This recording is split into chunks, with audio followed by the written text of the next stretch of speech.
در چنین مرکزها تعلیم بگیرند، نوزادی همون کسب رو آموزند و همکاران ما تصمیم گرفتند که از شعبه سرایندگی مرکز کودکان و نورسان ناحیه سینا یک سوژه آماده کنند. برخی ما شما پیشنهاد می‌کردند.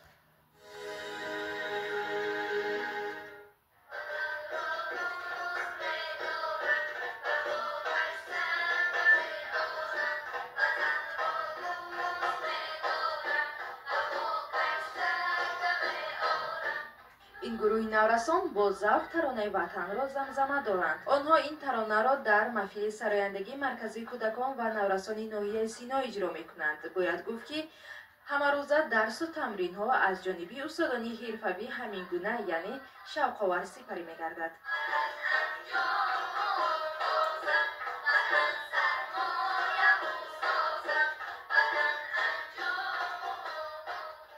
ما در این مدتی که کار کردیم همین را درک کردیم که کودک‌ها بسیار به موسیقی میل بسیار دارند، زیاد دارند. برای همین نزد ما بسیار کودک‌ها می‌بینند. البته ما نمی‌خواهیم که اگر توی راه افتادن نکنیم، همین‌ها میشینند درس ما. برای که شما می‌فهمید که موسیقی یک چیز است که این خداداد است. اگر درک موسیقی نباشد بسیار عذاب می‌کشد. ما بسیار اونجا میشینند، ما سروده عمومی اینا قطعی کار میکنیم. اون نفرهایی که میبینیم که قابلیتش خوبتر است، درک موسیقی صدای خوب دارد، بسیار گویم که موسیقی بسیار نازکی ها دارد، پستی و بلندی ها دارد، کشش ها دارد. ما از همین ها بسیار جدا میکنیم.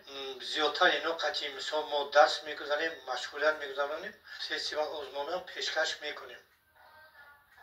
طبیعی است که در هنر آوازخوانی صدا خیلی مهم است، ولی در این برابر انتخاب موسیقی خوب و متن پرمضمون ترانه نیز از قاعده‌های اساسی دانسته می شود.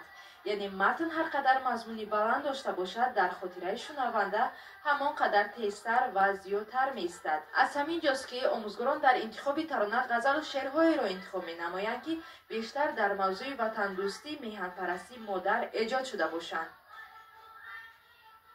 در این چهاربینی شده گذشت، آقای معلمی ما بخشیده بر روز معلم ما برنامه کردیم گذراندیم، بخشیده بر روز پرزیدنت جمهوری تاجیکستان بر روز 110 مهرگان ما بسیار یک برنامه جالبی خوب گذراندیم و خلاص مرکز ما بسیار فعال است. من در طول 2 ماه است که در این نسل نورس اشتراک کردم. در طول 2 ماه من استاد میرزای فسن سرودخوانی را آموختم. درس‌ها خیلی استاد میرزای فسن برای ما درس‌ها را خیلی با شوق می‌گذراند و من می‌خواهم که فقط در همین سرودخوانی اشتراک نمایم و بسیار چیزها را از خود نمایم. برای راه بلند نمودن خوانندگان و باز هم بیشتر نمودن شوق و هوس آنها در مؤسسه هر گونه محفل و چرابینی‌ها نیز گذرانده می‌شوند. حالا استادان با همراه خوانندگان برای جشنی در پیش بوده تیاری دیده ایستادند.